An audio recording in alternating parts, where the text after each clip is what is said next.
This video is about solving by substitution. So yesterday when we were solving by substitution, one of our variables was already set equal to everything else.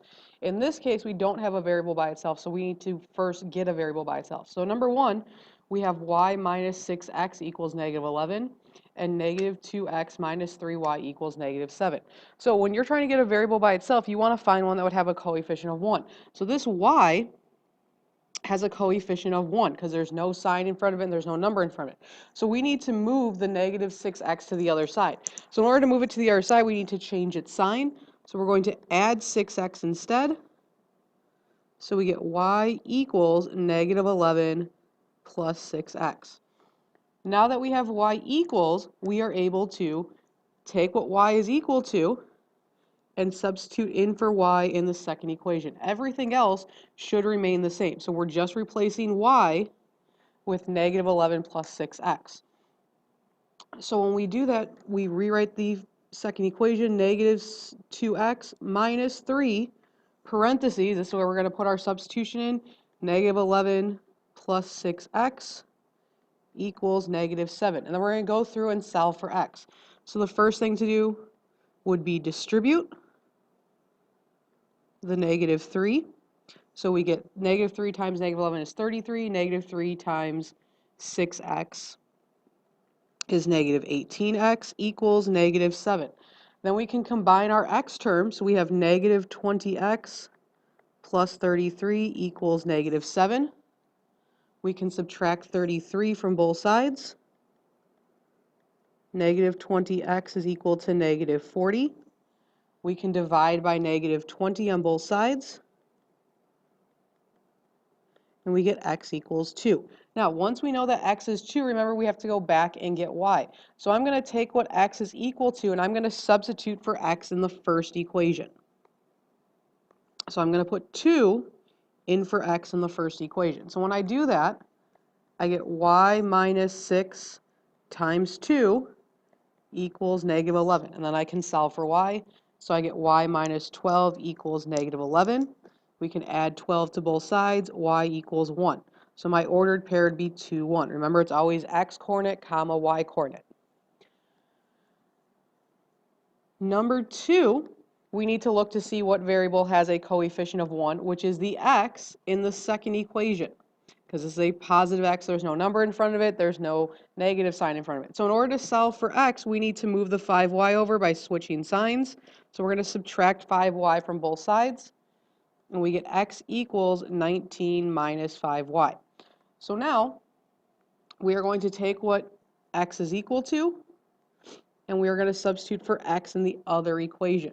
So we are putting in 19 minus 5y in for x. So when we do that, we get 2 parentheses 19 minus 5y minus 3y equals negative 1. So when we distribute, we get 38 minus 10y minus 3y equals negative 1. We need to combine our y terms, so we get 38 minus 13y equals negative 1. We can subtract 38 from both sides to get the y by itself. Negative 13y equals negative 39. When we divide by negative 13, we get y equals 3. Once we know that y is 3, we can substitute back to find x. So I'm going to take what y is equal to, and I'm going to substitute for y in the second equation. Remember, it doesn't matter what equation you substitute in, but I'm just going to substitute in the second one this time. So y, we're going to put 3 in place of y. So when we do that, we get x plus 5 parentheses times 3 equals 19. So I get x plus 15 equals 19. I can subtract 15 from both sides. X equals 4. Now, be careful here when you are writing your ordered pair, because remember, it's always x comma y, not whatever you solved for first. So in this case, it would be 4 comma 3. Let's try one more problem. Number 3, negative 3x minus 4y equals 2, and x plus y equals 3. So we need to get one of the variables by itself. Notice this time that x and y in the second equation both have a coefficient of 1. So it doesn't matter which variable we solve for. So in this case, I'm just going to solve for x. So I'm going to subtract y from both sides, so I switch the sign. X equals negative 3 minus y. So now we're going to take what x is equal to and substitute it in for x in the other equation that we haven't used yet. So we're going to take negative 3 minus y and put it in for x. Everything else should stay the same. So when I rewrite my equation, negative 3 times negative 3 minus y minus 4y equals 2.